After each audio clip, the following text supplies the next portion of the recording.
Please. शुक्रिया मोहतरम chairman साहब, आपने मुझे बोलने का मौका दिया। मैं शुरुआत में बताना चाह रहा हूं कि मैं हुकूमत की तरफ से लाए गए इस रेजोल्यूशन की मुखालिफत में बोल रहा हूं और मैंने अमेंडमेंट्स भी दिए हैं प्रेजेंट एड्रेस के लिए। और चेयरमैन साहब, आप उर्दू को जानते हैं, किसी एक शायर ने शायद बरसर इक़्तिदार जमात के लिए ये शेर कहा होगा कि उसूल बेचकर मसनद ख़रीदने वालों, निगाह अहले वफ़ा में बहुत हक़ीर हो तुम, वतन का पास तुम्हें था न होगा कभी, कि अपने हिर्स के बंदे हो बेज़मीर हो तुम, इज़्ज़त नफ्स किसी शख्स की महफूज नहीं, अब तो अपने ही निगहबानों से डर लगता है, डंके की चोट पे जालिम को बुरा कहता हूँ, मुझे सूली से न जिंदानों से डर लगता है। मोहतरम चेयरमैन साहब, मैं आज इन लोगों की तरफ से बोल रहा हूँ जो दिखते तो हैं, जिनके बारे में बात तो होती है मगर उनकी कोई नहीं सुनता। मैं उनके बारे में बोल रहा हूँ जिनके बारे में वज़ीर आज़म मोदी ने कहा था कि घुसपैठी है। मैं उन बेटियों और माओं के बारे में कह रहा हूँ जिनके बारे में मोदी ने कहा कि ज़्यादा बच्चे पैदा करते।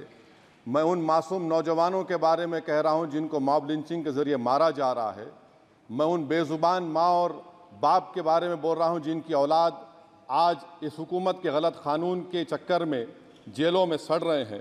सर, मैं दस्तूर जब इस ऐवान में बन रहा था, संविधान बन रहा था, तो उस वक्त अलहदा वोटर लिस्ट और इंतखाबी रिजर्वेशन की बात आई, तो उस वक्त के हमारे फाउंडिंग फादर्स ने, हमारे बुजुर्गों ने, दोनों समुदाय के हिंदू और मुसलमानों ने फैसला किया कि हम इस पर राज़ी नहीं होंगे।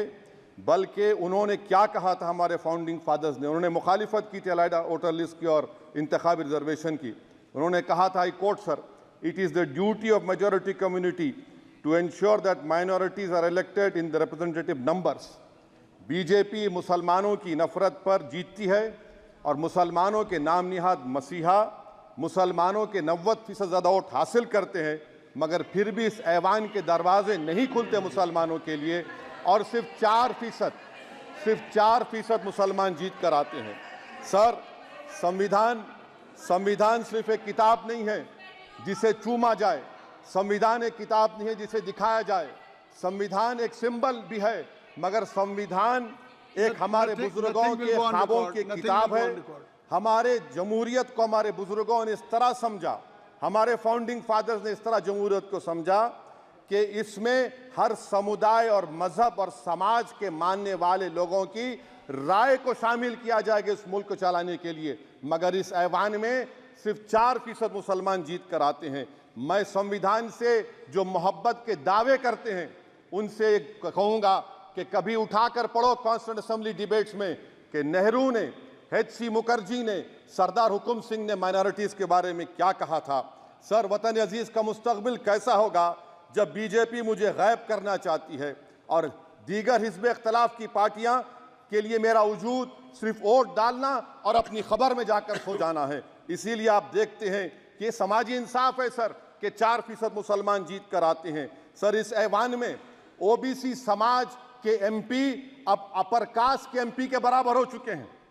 OBC समाज के MP अब अपर कास्ट MP के बराबर हो चुके हैं और 14% मुसलमान सिर्फ 4% जीत कर आते हैं। CSDS का डेटा ये बताता है कि इस मुल्क में जो वोट बैंक है, जो एक मुश्त वोट डालता है, वो अपर कास्ट का है। मुसलमान का कभी ना वोट बैंक था ना कभी रहेगा। सर, 4 जून के बाद 6 मुसलमानों की मॉब लिंचिंग हुई, 11 घरों को मध्य प्रदेश में मोदी के बुलडोजर ने निस्तो नाबूद कर दिया। हिमाचल प्रदेश में एक मुसलमान की एक दुकान को लूट लिया गया और हिज़्ब इख्तिलाफ की पार्टियों की तरफ से सन्नाटा है। शायद अब वक्त आ चुका है कि लफ्ज़ मुसलमान का नाम लेना भी अब उस पर पाबंदी आयद कर दी जाएगी। सर, मैं ये बात बताना चाह रहा हूँ कि नरेंद्र मोदी को जो मैंडेट मिला है। एक मिनट, आप लोग बैठ जाएं, कृपया आप लोग बैठ जाएं। श्री मनसुख मांडविया जी, आप लोग बैठ जाएं, कृपया माननीय सदस्य बैठ जाएं। श्री मनसुख मांडविया जी, मनसुख मांडविया जी, कृपया आप लोग बैठ जाएं। अपने प्रारंभिक कृपया आप लोग बैठ जाएं। आप लोग बैठ जाएं। माननीय सदस्य ने अपने प्रारंभिक भाषण में जो शब्द प्रयोग करा है उसको ऑथेंटिकेट करा जाए।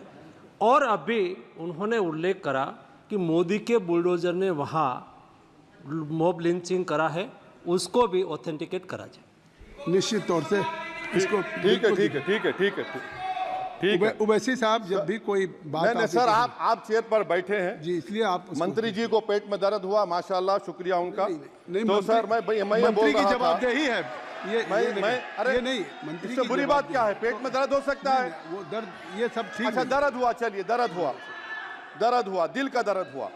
तो सर, जो नरेंद्र मोदी को मैंडेट मिला है वो सिर्फ और सिर्फ मुसलमानों की नफरत पर और हिंदुत्व की वजह से मिला है। I would like to say it is not Modi's in dock, but every single person voted him despite his anti Muslim voice.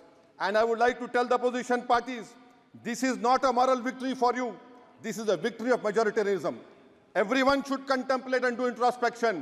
Why is it that the OBCs and the upper caste are getting their due representation? Why are the Muslims not getting? Are we here only to vote for you and not to get elected? If that is the case, please tell us that we are only here to vote for you. Sir, आज भारत के आधे नौजवान बेरोजगार हैं और रोजगार की तालाश, बेरोजगारी का आलम यह है सर कि मोदी सरकार के 5 साल में 75 लाख एस्पिरेंट्स की जिंदगी बर्बाद हो गई, 6 पेपर लीक हुआ। बेरोजगारी का आलम यह है सर कि रशिया जा रहे हैं, वहां जाकर अपनी जानों को दे रहे हैं। बेरोजगारी का आलम यह है कि नरेंद्र मोदी रोजगार का कैंप चलाती है नौजवानों के लिए कि तुम इजराइल में जाकर काम करो, उनको कैनन फॉडर बना रही है ताकि फलस्तीनियों की जायदादों को हड़प कर सके। ये भी कंक्लूड मैं, अरे सर मेरा टाइम है, कहाँ टाइम है सर, आप ये टाइम ले लिए मेरा। सर मैं 2 मिनट दीजिए। ये विश्वगुरु की पॉलिसी है, इजराइल को 27 टन हथियार जा रहा है। 9 मिलियन भारत के लोग गल्फ में काम करते हैं, क्या असर पड़ेगा?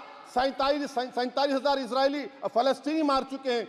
क्या है हमारी पॉलिसी सर? क्यों हथियार दे रहे हैं सर? नस्लकशी हो रही है। सदर जमहूरिया के खुतबे में राष्ट्रपति के सर, मैं उसी पे बोल रहा हूं सर, उसमें लिखा हुआ है फॉरेन पॉलिसी के ऊपर, आप पैराग्राफ नंबर 25 देख लीजिए। सदर जमहूरिया में सैचुरेशन अप्रोच है। क्यों नहीं मोदी सरकार माइनॉरिटीज को तीनों स्कॉलरशिप को डिमांड करती है सर, उसको आपने बजट कम कर दिया। सर बनारस का बुनकर 18 महीने से मंडी का शिकार है, सूरत और बेंगलुरु जा रहा है। सर आखिरी बात कंक्लूड कर रहा हूं, आखिरी बात सर, पनून केस में निखिल गुप्ता, मोदी ने कहा था कि हम घर में घुसकर मारा, तो निखिल गुप्ता को किसने ऑर्डर दिया था पनून को मारने का? अगर नहीं दिया तो उसको बचाइए, और अगर दिया नहीं तो फिर उस पर पीएमएलए क्यों नहीं लगाते? और सर समाप्त करो, कमेटी बनाई आपने, उसका क्या हुआ? सर हम एससीओ को नहीं जा रहे। सर मैं आपको बता रहा हूं कि मैं अपनी इस तकरीर को टीपू सुल्तान की नजर, सुनिए सर, अब हो गया खत्म कर रहा हूं सर। मैं अपनी तकरीर को टीपू सुल्तान के नजर कर रहा हूं। ये टीपू सुल्तान की फोटो है, क्या आप इससे भी नफरत करेंगे? सर ये संविधान में टीपू सुल्तान की फोटो है जिस पर वल्लभ भाई पटेल ने साइन किया, श्यामा प्रसाद मुखर्जी ने साइन किया। ये आपकी नफरत है सर। आखिर में मैं अपनी बात को खत्म कर रहा हूं इस शेर पर कि क्या दिन दिखा रही है सियासत की धूप छांव, जो कल सपूत थे वो कपूतों में आ गए, थे इस कदर अजीम के पैरों में ताज थे, इतने हुए जलील के जूतों में आ गए। बहुत बहुत शुक्रिया सर।